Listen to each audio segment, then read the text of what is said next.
Headphones on. Let's get in. We're in.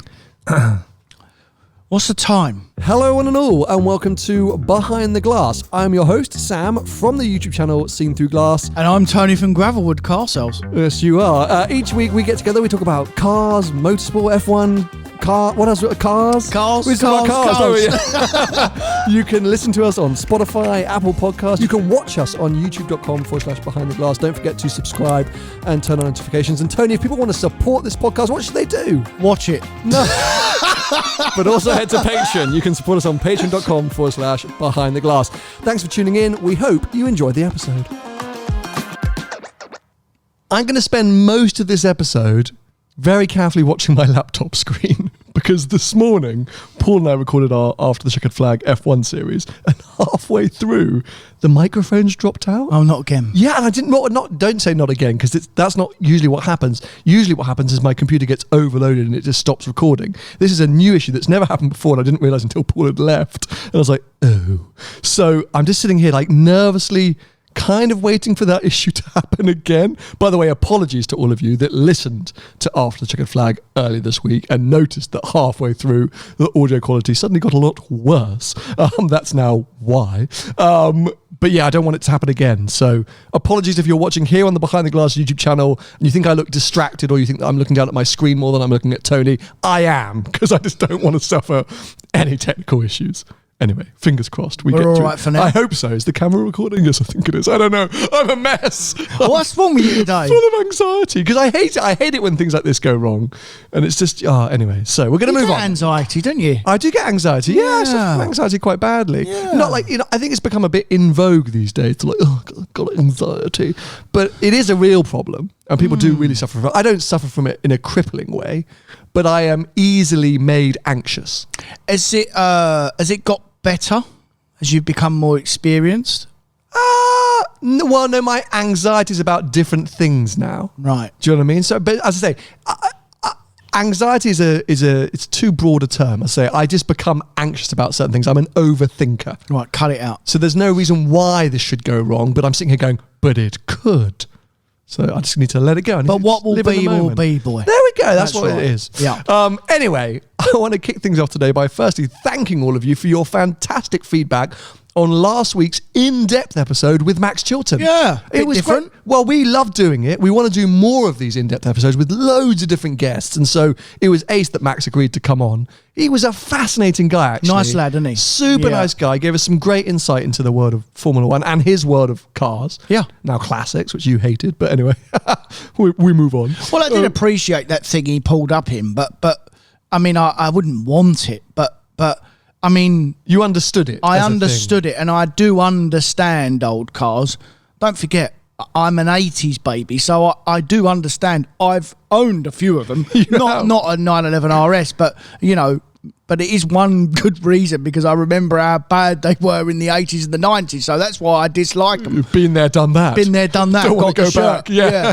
Paid the bill. There we go. But the feedback on that episode was fantastic. It was great to see and encourage us to go ahead and do more. So stay tuned, because in the months ahead, hopefully we're going to have loads of other guests, not just from the sort of car world, but people who are obviously into cars. We might have some juicy ones, mightn't we? I hope so. We got a few that we're trying to line up. So stay tuned. Yeah. Anyway, did you notice the car parked outside the unit as you arrived today? Well, I did, yeah. You want to tell the ladies and gentlemen what it was? Well, yeah, it was a new shape RS3. Which has very kindly been lent to me by the Audi UK press office. Lovely colour. I disagree. So I said this in the video that I started filming at the weekend.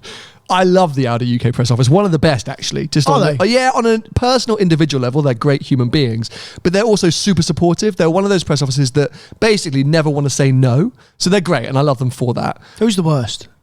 Oh, you can't really say, can you? Well, you can if you're not going to use them anymore. Yeah, maybe I won't say just yet. There's a few that I've fallen out with because I've said horrible things about their cars, and they haven't been too happy about that. A Porsche and Audi your favourite? Not a favourite's the wrong word, but probably the two who am I going to piss off here? They're probably the two best in the sense of I can lob them any idea and they pretty much say yes. Like I can be like, I want to do this, and they're like, let's try and make it work. Ferrari could be quite difficult. Ferrari are pretty good, but it's just a longer process. Okay. Again, they want to assist, but it's all a bit like, well, the car's not available for another 6 months, and mileage restrictions, and we don't want this and we don't want that. But genuinely, they're pretty good. Yeah, fair enough. But yeah, Porsche and Audi are two of my favourites to deal with for sure. It's the German. The Germans are fantastic. They love the fact I can sprechen ein little Deutsch. You speak a little bit of German. In Ambition. That means a little. I mean, you could say what you like to me. I don't know what you're talking about. No. Anyway, sorry, we got distracted there for a second. What I was going to say is that as great as the UK press office are for Audi, I don't like the way they've spec'd that car. I like the colour. Can I talk? You can reveal what you said to me basically when you arrived. Elephant in the room? The elephant in the room. The ceramic brakes? Yes. What a complete waste of money that is. The Audi hot hatch that turned up last week for me to review is equipped with ceramic brakes. Yeah. Now, I should have not revealed the price of that car to you before recording right now and let you guess. No, I already knew, mate. Well, you already know. Long time ago. What you do. Yeah. If I didn't, I wouldn't be very good. But I've been asking everyone on site today, even all the construction workers here who are working on the stuff outside the unit. I was like, guess the price. I've had like 25, 40, 35.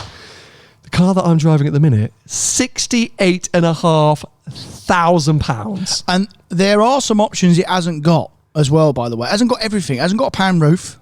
I didn't even realise. Yeah. Because it's a Vorsprung car, so I thought it'd be fairly well equipped. Well, it doesn't look like it's got a pan. It doesn't have a pan roof. It's got no roof. Right. Can you get one on a Yes. RS3 Vorsprung? Yeah. Yes. So it's an option. Oh, wow. So it could be 70k car. Easy. Well, anyway, there's a video coming on that this weekend, so I'm not going to say too much more. But all I will say is that price is ludicrous. And it's a shame because I've always loved a hot hatch. I've had a couple of Abarths, but obviously in my earlier years, as revealed a few weeks ago, I've had hatchbacks. And I would love the idea of an RS3, but the minute it costs that much money, for me, it's just ridiculous. Well, there's only really one other car. It is a hot hatch, but there is only one other car it competes with, and that's the A45S. Which is how much in top-ish spec? So a top spec plus car with everything on them. You can't get them at the minute, obviously. They're late 50s. There might be 60 grand now because the prices have gone up with new cars. But that makes... I mean, I said it's that still makes a lot of money. Sense. It's still a ton of money. So in my mind... If the car, because the RS3 starts at just over 55 grand. Yeah. So if that car turned up and someone had said to me it was 55 grand, I'd be like, okay, well, the prices are going up of things. Yeah. I kind of get it. I don't want it to be that much, but I kind of get it. And an A45S plus at late 50s, I'm like, I think it looks better, the A45. And I actually think, personally, it's a better achievement in terms of power, in terms of what it's got out of that little 2-litre engine, because it's very similar power. In fact, it's the same power. I think they're both 420 horsepower. It's 400, this one. So this is no more powerful than the previous generation. It's got more torque. More torque, and the power is more accessible in the rev range. Correct, yeah. So the A45's got more power then, because they're 420. Maybe the torque's not quite as good as a 4-cylinder, not 5-cylinder, but there won't be a lot in it. But I just think, and again, I won't talk about it too much because you've got a video going out on it, but I just think the layout of the Mercedes, although not really that keen on the infotainment system in the Merc, but I just think the Merc's a nicer place to sit, if you see what I mean. It's a nicer place to be with the 2 screens and the nice ambient lighting and even the exterior. I just think it looks more beefy than the RS3. Yeah, no, I'm not going to disagree with you. I lean more towards Audi now that I am back to being an Audi owner and previous years of having Audis too. So I lean more towards Audi than Merc. It sounds weird, but I like the subtlety of the RS3. It's not a subtle car, but it's more subtle than an A45 by a mile. Yeah, it is. And so it's slightly, elegant's the wrong word, but a little bit more sophisticated. That's what I kind of err on. But anyway, if you want to hear more of my thoughts and find out why I think it's quite a confused car and maybe it's not actually a hot hatch, and maybe the RS3 is actually not, here's the line, maybe you shouldn't consider the RS3 as a hot hatch anymore at all. No. More on that on Sunday. Anyway, let's move on because there's been quite a lot of car news. We obviously, last week, chatting to Max, we kind of missed a few big announcements, big reveals. So we're going to get through some of them today. Kickstarting with the car which you proclaimed, and I think just to wind me up, is your favourite new car of the year or maybe the last 18 months, the Lotus, am I going to say this right? Eletre, surely. Oh, the SUV thing. Yeah, it's a great car. Don't forget the name. No. Yes, you were going mad about it last week. Eletre, yeah. I think, it doesn't make a lot of sense to me, that name, but I guess it's electric, just with the tra. Yeah. So this is Lotus's first SUV. It's their second all-electric vehicle after the Avaya of this new era. 592 odd horsepower. It's basically the exact same dimensions as the Urus. Actually looks fairly similar. Supposedly, they're going to aim for it to be under 100 grand here in the UK and a range of around 340, 350 miles. Yeah. Still development to be done. And the premise that they've gone with is aero, right? That's the whole focus for them has been around aero, and that's going to help reduce drag, which will increase their range, the performance and things like that. The cabin is quite unique and different. It's a lot of the Geely influence. So Geely, who now own Lotus, is a lot of their sort of tech that's come over from which is Volvo, Lynk & Co. and Volvo. Yeah. And they have a lot more specialist electric-only brands in China and other parts of the world that I think have funneled into that Eletre. I don't like the way it looks. I don't like it as necessarily... Well, why don't I like it? I don't know. Tell me your thoughts, because we were texting and you were like, this is great. No, I just think that obviously Lotus couldn't and won't continue in the way that they've historically done. What I mean is not building a lot of cars and not making any money and building cars for the Pacific person. Specific. We'll get there one day. Thank you. Yeah. My English. I will do this one day. I love you, Tony, but that's the one that I just can't let you get away with. There's a few, isn't there? There's a few. That's one that I just... Anyway, specific. Pacific's an ocean. But anyway, carry on. There is an ocean. Yeah. I get corrected every week. The guy is so good. So, they build a car for that kind of person. Sure. Now they're owned by a bigger entity, and... unfortunately, the accountants have looked at it and think we need to make some money. What can we do? I know, we're going to build an SUV. We can't build a petrol one because regulations have told us that we can't. Or we can build a petrol one, but we're not going to build it for long. So let's build a revolutionary electric one, which is what they've done. Now, it kind of contradicts itself a little bit with the aero thing because it's an SUV. Like, how much aero do you need on an SUV? But everything else about it is pretty cool, So they're going to make that little, is it a mirror? A mirror that all the Lotus people are going to buy. Yeah, and then might even convert a few non-Lotus people. Maybe, yeah. Hope so. The Alpine A110 was supposed to do that, and we all know what happened with that car. I think it's as good as the Emira, but anyway, let's move on. Okay, yeah. And then you're going to have the mass-produced SUV that's going to hopefully bring some customers from the German and Swedish market. So that will hold the brand up, and then they can still make their little car, and Lotus is saved. Because if they carry on the way they are, Lotus, they're gone. Yeah, it's as simple as that. They'll be like TVR. Because they just don't make any money.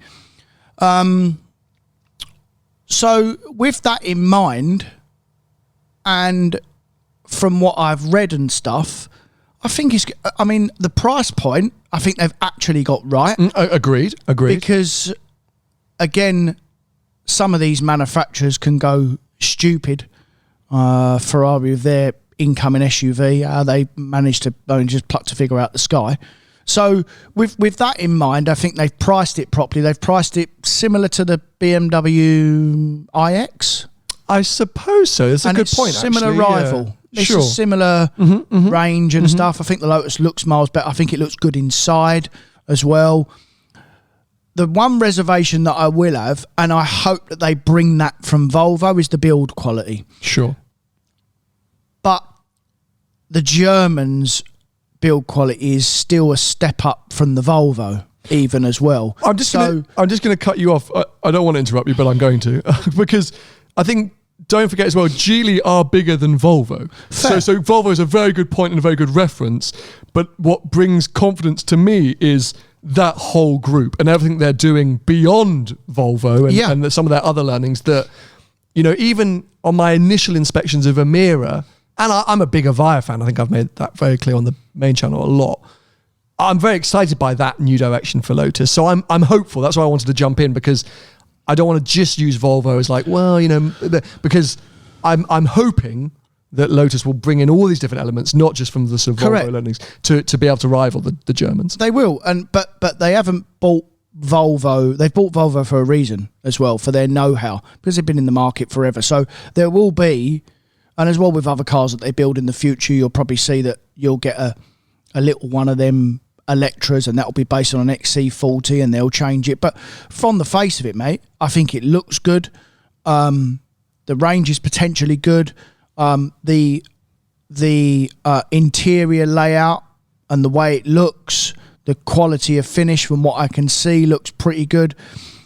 When I get to see it, I might change my mind. But, I think this is a new chapter for Lotus, and I'm not a Lotus fan, and so far they've done their job, because you're doing their job. You're talking about the brand and one of their products positively, which you haven't really done before on this podcast, where I, unfortunately, probably the old school Lotus fan who are like, I don't like change. What's this? That doesn't is look the problem. lightweight. Which is, of course, so, and we touched upon this briefly the other week, just chatting between ourselves. Brand power, brand value, the fact that realistically, as we move forward and cars become more and more generic or more similar, it's going to rely on badge. A badge has always been important. Huracan versus R8 being a prime example.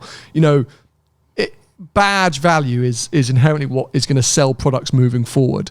And Lotus are now in that moment of change, aren't they? You're right. Previously, they've always spoken to a specific buyer, the driver. They're for the drivers. Their cars are being played to a certain audience. Exactly. Yeah. Where now they're having to open that up, and they want to open that up, and that should be exciting, because Lotus as a brand should be one that we all celebrate. It's a great British brand with incredible heritage and history, and I'm so excited by Amira. As I say, I really love the idea of Avaya and think it's very cool.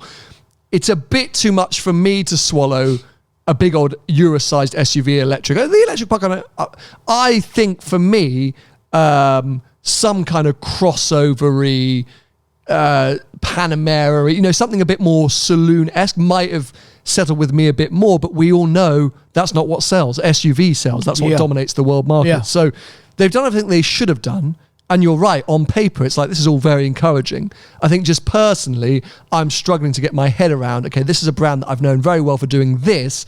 It's now going to be doing this. Where does that fit in my mentality? Well, I mean, to kind of sum it up to the layman, they used to make kit cars, and now they're going to make proper cars because they've now got some money. So harsh, but I would say an Evora was a proper car. I'd say an Exige was a proper car. I'd say an Elise is a proper car. I'd say an Elan's a proper car. Like, they're all proper cars. Kit cars. But kit cars from who? From themselves. Yeah. But just all not very well made. Not like a. And it all depends on the person. I like a car to be perfect and be properly engineered. And I'm not saying mechanically it's not properly engineered, but then they were never put together properly, Lotuses, they were hand built, and it's a big problem I have with Aston Martin as well for that reason, or Aston, by the way. Aston, not Martin. No, because people get me say it's not Aston. Aston Martin. That's why I like Porsche. It's why I like modern cars in general, because I know this sounds a bit cliche, but they're built by machines, and machines get them right. So no, I think Lotus and Lotus owners would be the first to put their hands up and say that not all Lotuses have been fantastic in the past. No. And yes, this new money, this new infrastructure, this new plan should hopefully improve all of that. So electric, I think it's more me saying I don't like it is harsh. It's more me getting used to the idea of Lotus making an electric SUV. I think that's all it is. So let's wait and see. Lots of hopeful signs that, at least it's pushing Lotus in the right direction. So maybe we'll see that next year at the returning, going to catch you off guard now. No, you're not. I know exactly what you're going to say. Geneva Motor Show. Yeah. It's back! It's definitely going to come back. Apparently, 2023, we'd written it off. We didn't know if it would ever come back again. Cancelled due to COVID and then money and all these different reasons. But supposedly, out of nowhere, the dark horse returns to the race. Geneva Motor Show. Well, you know what this means? Go on. It means we've been wrong for the first time. No, not the first time. I think we've been proven to be wrong. No. Usually we don't catch ourselves out. No, we're wrong regularly, Tony. You're wrong. No, you are also very wrong a lot of the time. No. Yeah. Do you remember when I can't remember, you said something stupid about, I've heard those cars have problems. And it's just because one of your mates told you, and there was actually no truth to it at all. What, that's a lie? No. There was some truth to it, because that's what you said. That doesn't make sense. Well, it makes huge sense, because that's what he'd experienced. What if he was lying? No, it's what you'd experienced. It's what you'd seen. It's what you'd heard from one person. You hadn't fact-checked it. I did fact check. We have been wrong multiple times, No, Tony. you've been wrong multiple times. I'm not wrong. Okay, let's agree. Ever. Let's agree to disagree. I think the fact you just said that summarises why you're often wrong. But anyway, so Motor Show returns. I'm not excited by that because it's always for me been a bit of a like. I think if you work in the industry, correct me if I'm wrong. There's plenty of people here who work at dealerships or within this industry that would attend Geneva Motor Show. It's for me the three most exhausting days of my life, and I actually don't. I would never go again. Yeah, I don't find the benefit because it's a proper. It's a work event, and I know lots of you who attend the public days say, well, it's the only chance you get to see a lot of these cars in the flesh. That for us, we get the opportunity to go out and be around these cars, drive these cars, see these cars, so we're spoiled. But I get that. But as someone who works on the working days, it's exhausting. It's a huge amount of ground to cover. It's just an exhausting event. But what do you mean you don't get to see the cars in the flesh? I mean, just go to your local dealer 6 months later, they'll be in the showroom. No, some of the special stuff, mate. When they launched Chiron, whatever it was, 6 years ago, and they have the Pagani stand or the roof stand, some limited edition cars, some cars that aren't going to be coming to this market. Even Ferraris, mate. You say go to your local dealership. There are people in this country who don't have a local Ferrari dealership or don't feel welcome or can't go and see stuff. All right, well then go to your local, go to LA or go to the UK or go to Dubai. There you go, guys. Everywhere. That's it. Just fly to LA. If you fancy seeing a new SF90, just fly to LA and go see one. Well, you don't need to because you just go to Knightsbridge and there's millions of them if you live in the UK. Mate, so that's just what a stupid thing to say. You're saying I'm stupid. You sound ridiculous. No, why do I sound ridiculous? You will see one. You'll see one. But what if you can't come to Knightsbridge? What if you don't have the money to afford it? What if you don't have the time to do it? What if you can't say to somebody, right, if you want to see a car, get on a train for 100 quid, come down to London and have a pick. Yeah. Actually, I've now realised that I'm telling somebody instead to and it's not even 100 quid. I'm seeing somebody fly to Geneva instead to go see it. But no, my point being... No. You lost the plot. No, I'm not. You can fly somewhere for 11 because sometimes quid. you do this where, unfortunately, Tony, you're now so successful and so rich that you've lost touch with the common man. No. It's true. It's true. And you forget that... Touch with the common man. Bloke that was driven to school in a roller. Are you joking? All my friends are still riffraff. It was a Range Rover. The point being, S-Class the other week. We literally can spend our time in and around all of these cars. Lots of other people don't get the chance to see them all, firstly in one place, under one roof. And you're wrong. Okay, fine. Yes, Knightsbridge. Of course, you see the best cars in the world. There's this Chiron, Super Sport cruising around at the moment. I mean, the cars are outrageous. But, in lots of parts of the world and in this country, it's very hard to see those cars and people don't always get the chance. So going to the Geneva Motor Shows gives them a chance to see some of the world's craziest, biggest, newest cars. But if they live in the UK, right? If they live in the UK, it's far cheaper to get to London and see these cars than it is to get to Geneva. Yeah, no, fine, but... yes, you'll see them, but it is hit and miss. You can come down on a Sunday. There's no guarantee that you're going to see the brand new Bugatti, the brand new Pagani, the brand new Bentley, the brand new Audi, the brand new BMW, the brand new Mercedes, the brand new... I mean, everything is at Geneva under one roof. Do it. You ain't got to all see it in one day. But that's the whole point of going to the motor show as a member of the public. Rome wasn't built in a day. No, but as a member of the public, you can go to Geneva and see them all in one day. We can't just sit here and say... Well, if you can't afford to go to Geneva. Fair. Totally fair. But which is what you're basing your argument on. No. I'm defending the people that go on the public days and slag us off for saying, oh, it's exhausting, it's too much, it's a crap event, blah, blah, because they're saying to us, yeah, but you're spoiled because you see these cars, you're around these cars, you work in this space. It's your job. It's my job, of course. So those that go on the public days and enjoy it, we're jaded. We're a bit jaded. It's the same as if, like, I'm trying to think of an example now.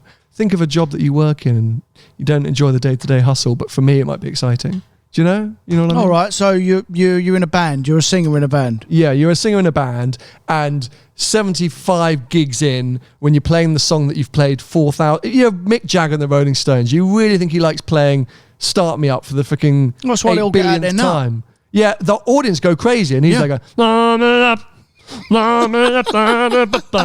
like he must just be going, kill me now. Well, we do this podcast every week and we still enjoy it. Do we? Well, I do, everyone. Anyway, Motor Show's back. Buy your tickets now. not an ad.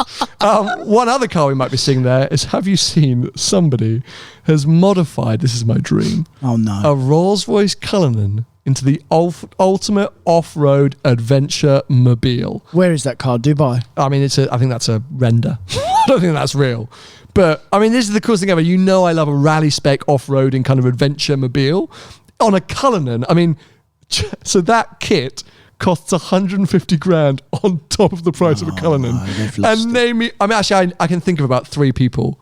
All of them live in Saudi Arabia, that would do this and use that and go places in it. Yeah. I would do it if I was really rich, just as like a... I wouldn't. But see what I mean? This is when you say you're not in touch with your... Common people. I mean, I just would not do that. No chance. I think even me using the word common is probably incorrect. Yeah. That probably shines more for... Should be like the average bloke, right? Yeah, so that was bad on me. Very bad. Yeah, sorry. Anyway. I would say that I am miles more in touch with the average person than you are, for sure. I disagree, mate. How much is a pint of milk?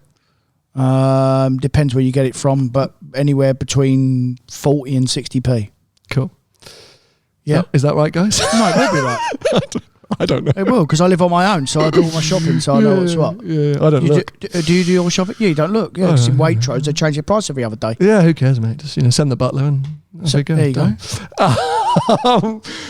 So we're just going to keep rattling through cars that we may see at next year's Geneva Motor Show, which we might not. Here we go. There's proof. A car. When are you going to see that on Sloane Street? I wouldn't want to see that. A tent on top of a Cullinan. Yeah, and bull bars. I can do that for a lot less than 150 grand, by the way. So that is basically Rolls Royce thinking. It's not Rolls Royce. It's a tuner. Okay, so that's a tuner jumping on the bandwagon and thinking, right, we've got this 350 grand Cullinan.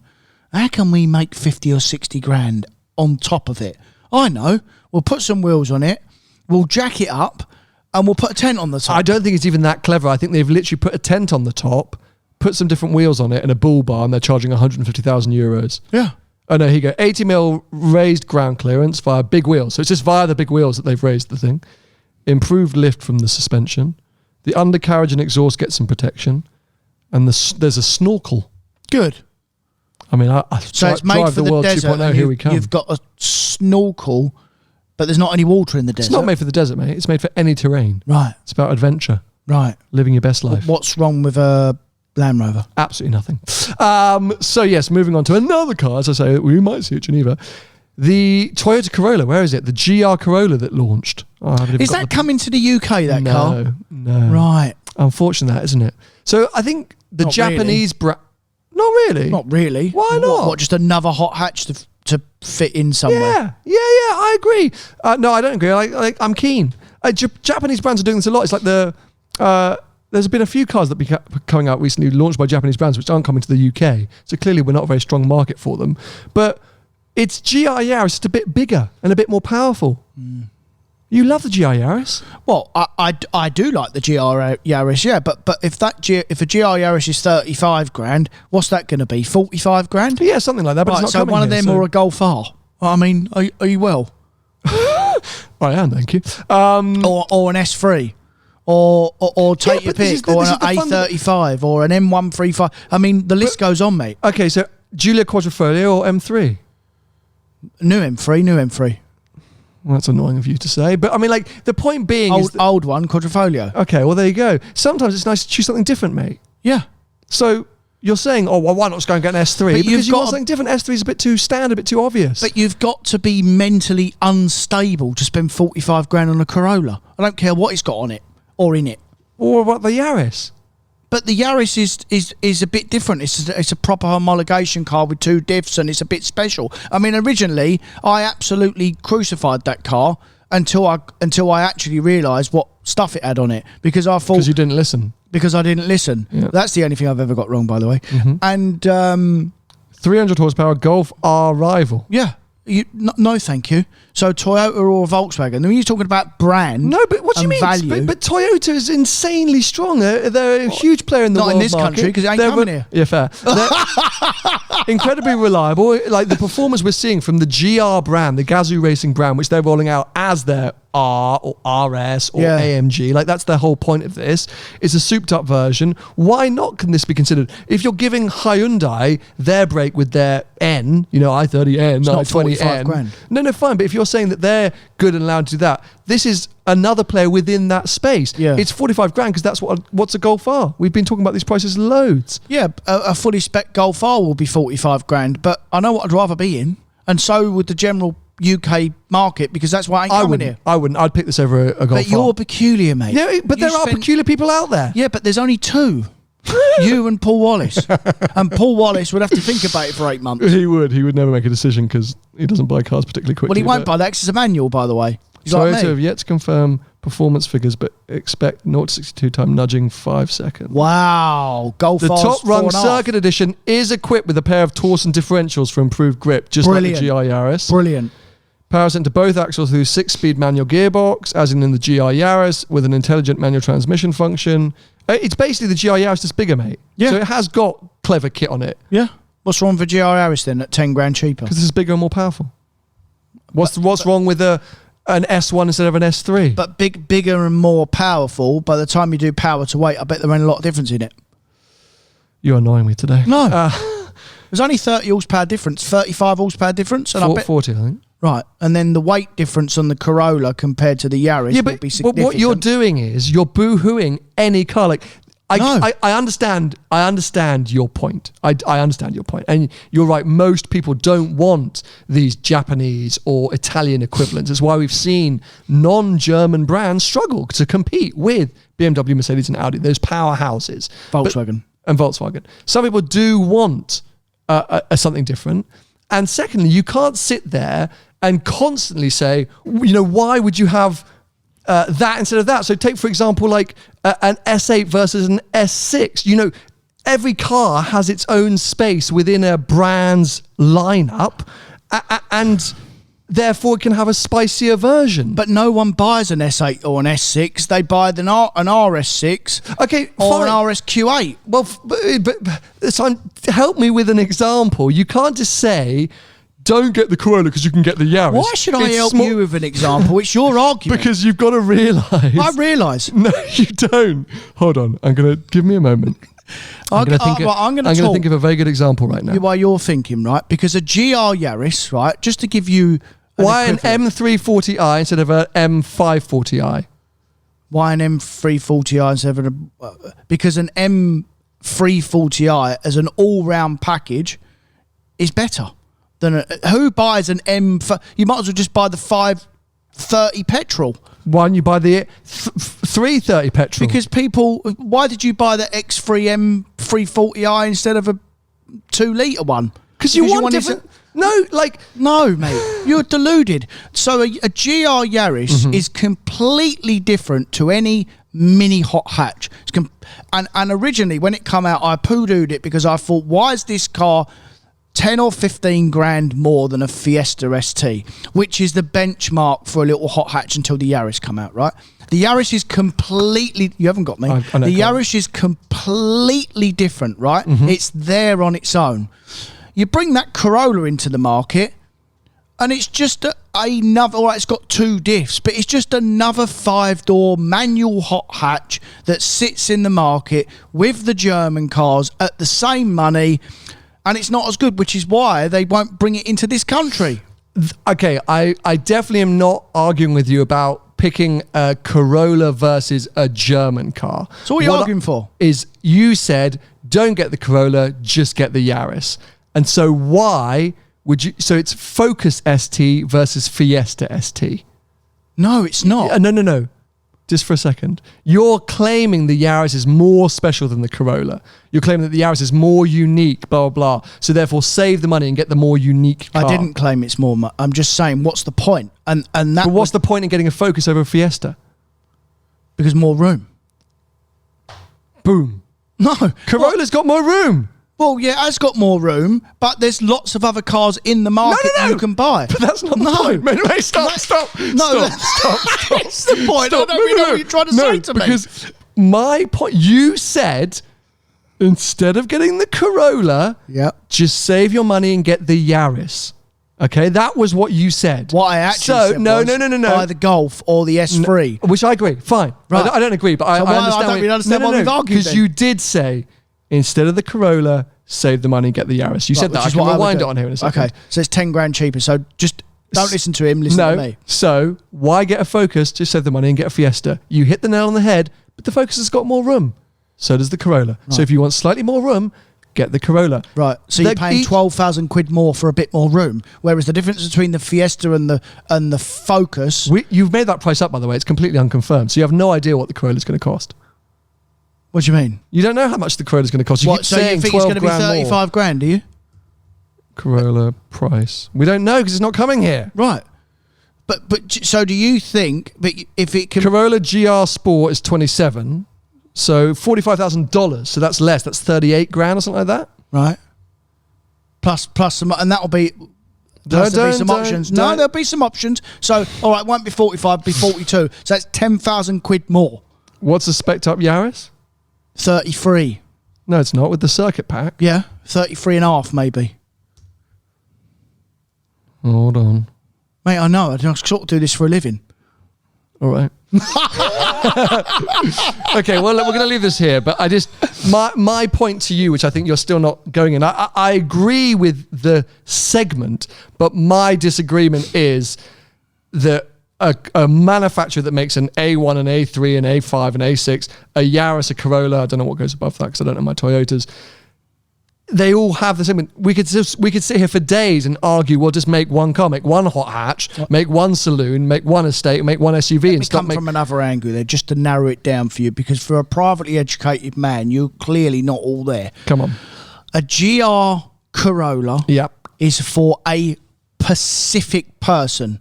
A Golf R and S3 reaches everyone. So that would be the fundamental difference between the two.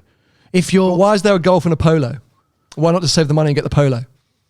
Because they're for space. And because you want to be more grown up. That's the end of the conversation. But why do you spend 10,000 quid, mate? For space. 10,000 quid for space? Yeah, for space. That's literally the point I'm making. Okay. I do a little bit agree here, because you spent 30,000 quid more for a daily car than you needed to, just for a boat. Yeah, thank you. Okay, so you're agreeing with me. So there are some right. peculiar people out there. No, I don't agree with it, because I wouldn't do it. But there are some peculiar people out there. So you would save money. You would give up on space and practicality to save a bit of money. No. There's other cars in the segment. I just wouldn't buy one of them Corollas. I'd buy Golf or an S3 or anything else but one of them poxy things. It's not the point. It's Corolla versus Yaris. It's not. It's the only conversation we're having, because the point you made is save the money and get the Yaris. Do you want me to rewind this and play it back to you? But if that's the point you made. I'm not talking about... Out of them two? Yes, just Corolla versus Yaris. Forget any other car exists. I'll have the Yaris. Because you don't want to spend the money on the space. Even if you needed the space. I don't need the space. You need the 5 doors. Let's say you did. You needed 5 doors and you needed the additional space. I'm not buying the Yaris in. I'll buy a Golf R or an S3. What? You keep forgetting it's pure. There's no other cars exist. We are in a world where you can only have the Yaris or the Corolla. No other cars exist. I'm walking. I'm not having... If they're the only two in the world. We're moving on. So... We'll get a bus. Did you see Harry's garage, Harry Metcalfe, absolute legend, had a pretty amazing opportunity recently to spend a few days or a week with a Bugatti Chiron Pur Sport. I saw a tweet on Twitter, but I haven't watched it, no. So this car was very kindly lent to him by a guy who's been in and around. He's a sort of a famous, I guess you could call him, collector in and around London. A lot of the car spotters have known him from a while because his cars are very iconic. He's joined Instagram in the last, I don't know what year, maybe. I think it's Frank H Racing maybe. An incredible car collection. Unbelievable car collection. Clear petrol head. Uses his cars a hell of a lot, like properly dailies, things like Chirons. And he's a big fan of Harry, as we all are. And so lent him this Pure Sport to basically just go and have fun in. Lives in London. Lives in London, yeah. I'll tell you a few of his cars offline, because I don't know how private he was. Forever super private, and now he's on Instagram, so I don't really know what's shareable or not. So I'll tell you about that afterwards. But anyway, you can go and find him on Instagram. I just mentioned his handle. So he lent Harry this car, and Harry being Harry just delivers the ultimate Harry's Garage video, which reminded me of his old Evo Diary days. Do you remember early Harry's videos online. So when he was still involved with Evo, he used to do these Evo diaries where he would go off and do basically what he's doing now, but for Evo. And he did the collection of his Pagani, he did the 509 SAA Aperta collection with his mate, he did the Mila Mila in his 550 Barchetta, and they're just literally the Harry's Garage videos before they're branded that way. But I had that feeling. So he walked around the car in his unit, and then he took it up through Wales basically and back down.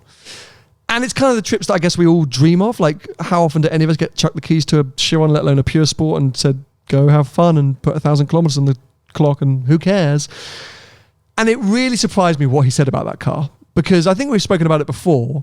I don't necessarily think of the Chiron as like a driver's car, right? For me, that's a long distance Grand Tourer and the kind of ultimate middle finger if you want to turn up anywhere. Because it doesn't matter really who you are. If you see a Bugatti badge in this modern age, you're like, success. Yeah. Unlike you go on. And if you want to launch someone on the motorway and you're in one of them, good luck. I mean, you can't catch one. Oh yeah, like the performance is still outrageous. Of course, over the last, when did Veyron launch? 2008, 6? No. 4? Yeah, 4. Bloody hell. So ever since then, manufacturers have been working to catch up, and you've got the likes of Koenigsegg and maybe not so much Pagani, but LaFerrari, P1, lots of things that have come close. But Chiron is still, I think, the big daddy. Chiron's still the fastest car. I think it's still got the record again. I'm sure it does, but I don't want to get into that because someone will tell me some random Koenigsegg on special tyres reached or. I think this new Chiron has the Super Sport. I think recently 330 or whatever. broke the record. I think that's the car to beat at the moment. Anyway, but I always think of it as a long distance car, or as I say, the ultimate FU when you turn up at a restaurant or something like that. So I didn't think it'd be great to attack a Welsh B road in, but he is just. What's the word I'm thinking of? Emphatic about it. Now, the Pure Sport's supposed to be the driver's version. It's slightly stiffer, slightly more focused. And you get a slight insight. They do a few clips driving up to, I think he's off to visit a garage or something like that, a workshop. But then it's the way he summarizes the drive back, which apparently he did as the sun was going down, the roads were empty. And he says it's one of the best driving experiences, top 5 driving experiences he's ever had in the UK, in March, through Wales, in a Bugatti Chiron. And I can kind of understand why, I think, I say for me, that's a halo car. Yeah. And I don't know, go and watch it. And I'd like to know your thoughts. I mean, I will go and watch it now you've said that, but just sitting in one of them things makes like your hair stand on end. It is just one of them cars, mate. And it's rare, even for me. And I don't really look at them hyper cars because like that, one, because I can't have one, and two, like I think sometimes there's a bit of willy waving, but that car is like, it's a bit like what an Enzo is to me. Like, it's just something really, really special. And I've not driven one, I've not been in one while it's been driving, but I've sat in one, and like, it's hair on back of head sort of thing.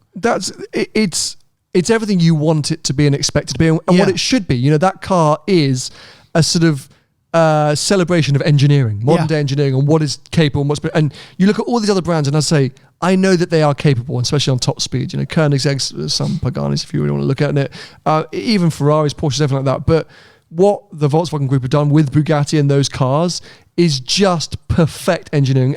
All the details within the car, the way they perform, their capabilities, the abuse they can take, everything. It's just fantastic. And it does it in a bit of style and a bit of comfort as well, because I know there might be other cars that are just as quick, but I bet they rattle your brain. Yeah. That Veyron Chiron at 250 mile an hour or however fast you want to be, I bet me and you could have a conversation in it, I drove not the Pure Sport, but I drove the Sport, the Chiron Sport. I drove one in Florida, in Miami, during Drive the World. The terrifying thing about it is that you go 120 miles an hour and you have no idea. Yeah. It is such a non-event in the nicest way. It's a bullet train. Yeah.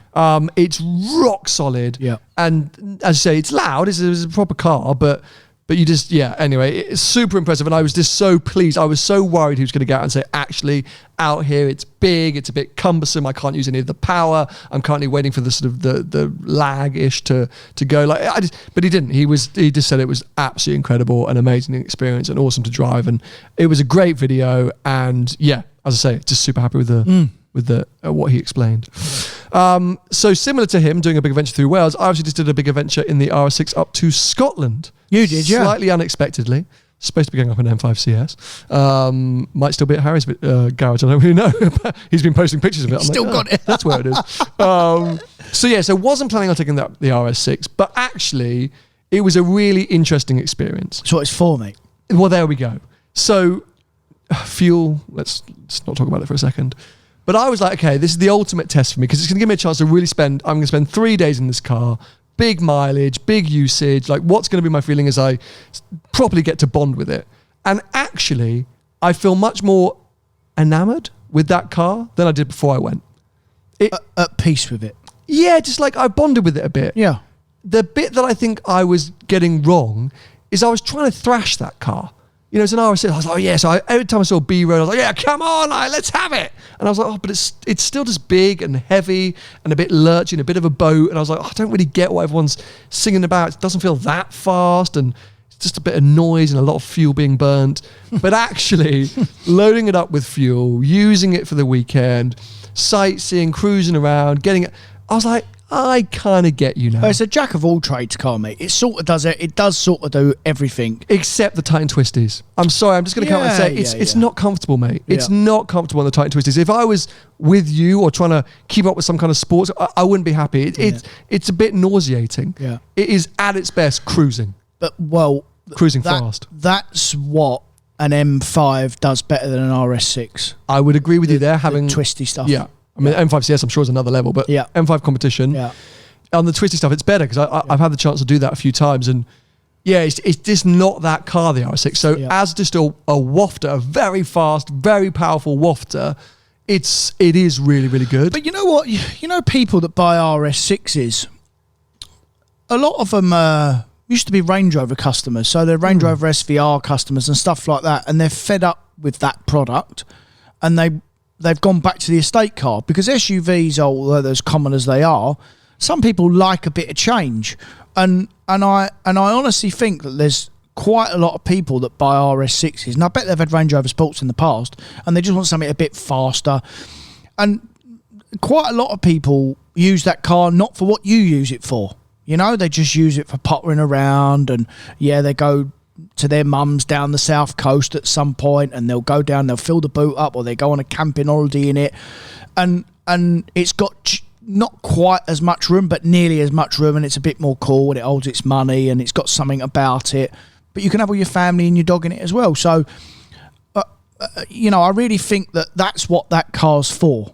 Essentially, I would agree with you. I mean, so the only thing that I had been thinking or analysing during the trip, and so a few people have commented on my video, is firstly, would the RS4 have actually, long story short, been a better fit for me?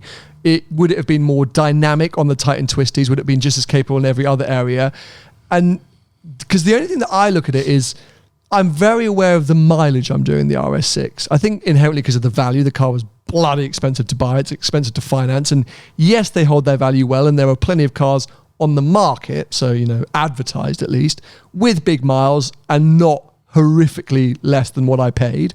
Who knows what the true values of them are. But I am just aware of it. I am aware of depreciation in that car, probably because of the cost. So an RS4 at half the money, 70 grand odd, would it have been less of a thought for me? Would I have been more comfortable? Would it have been better at fuel? Would it have been slightly more dynamic? All these different things. And it's a fair point. It's definitely a fair point. But I don't know if it would have felt as special. Well, it definitely wouldn't have felt as special. And if you was going to go down to an RS4, I mean, I don't think they're that dynamically very good either. I mean, if you want a dynamic car, you want a BMW. Well, I don't really. You know what I mean? Like, I don't really. It was just that I thought the RS6 was going to be dynamically amazing. Yeah, and for its size, it is.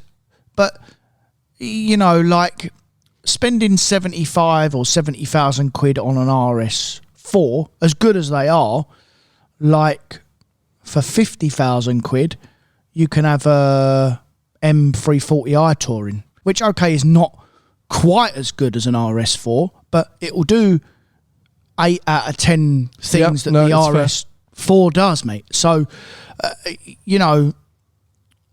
me personally, as you know, I know you wanted a boot car, but I would have saved 30,000 quid and bought the M5. I know you would have. Yeah, I know you would have. Yeah. No, as I say, like it definitely helped me bond with the RS6. I had been wavering a bit and I've been very vocal about that.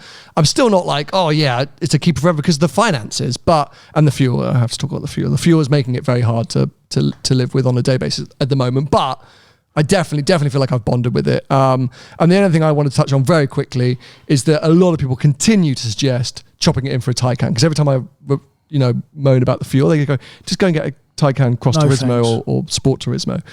Now, I do sometimes think of that because I love Porsche and I love the Taycan, and full disclosure, as a business, it makes a lot more sense to lease or finance an electric vehicle because you get a lot of benefits from the government for it. So it's in inverted commas, it's cheaper to me as a business to have a Taycan.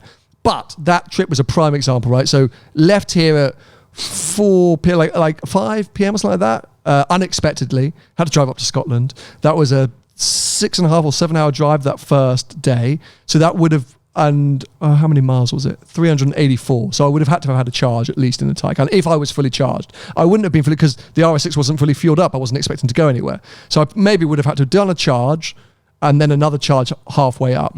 So that's probably going to have added 2 hours onto that journey. So that suddenly becomes a 9 hour drive up to my hotel. At least, mate, by the way, because you can't go quite as quick in an electric car. No, but I'm on the motorway. So this is the cruise up. I'm sitting at the speed limit, the cruise up. Let's say a Taycan on full charge can do 280, 300 miles, let's say. No chance. 250 or 260. No. Like, on a motorway cruise? Yeah, like 220. Tops. Okay, my friends have got them. Oh, okay. Fine. So, so definitely a couple of charges. So that would have made the drive up tough.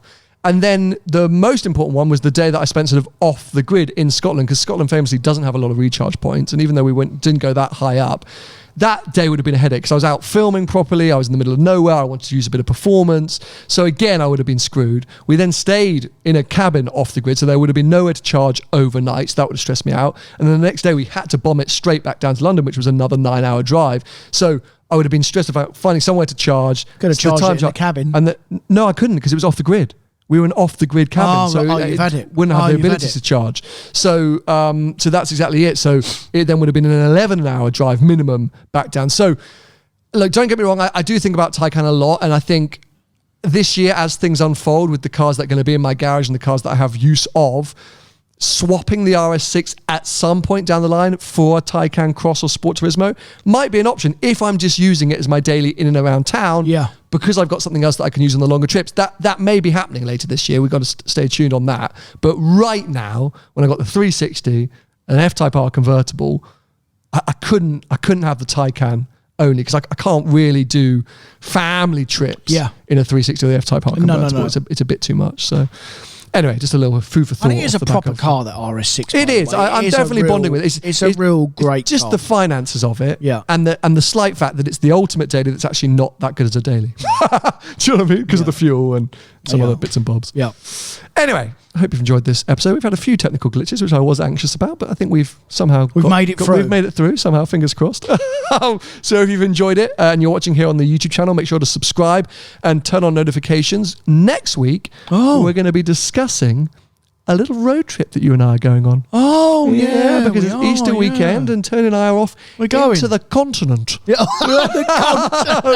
So we'll be having a few stories, I'm sure, to share about that, including whatever car Tony's bringing, because I'm taking the 360 and he won't tell me what car he's turning up in. Are you definitely going to take the 360? 1,000,000%. It's all right? Yeah. I mean, I'd say touch wood because it was sitting in a workshop for 3 months, which he never likes doing, but I've used it 3 or 4 times in the last week and it's been totally fine. So touch wood, we should be all right. Well, has your car got enough boot space in case I have to join you? There's loads of room in my car, mate. Great, okay. Loads of seats.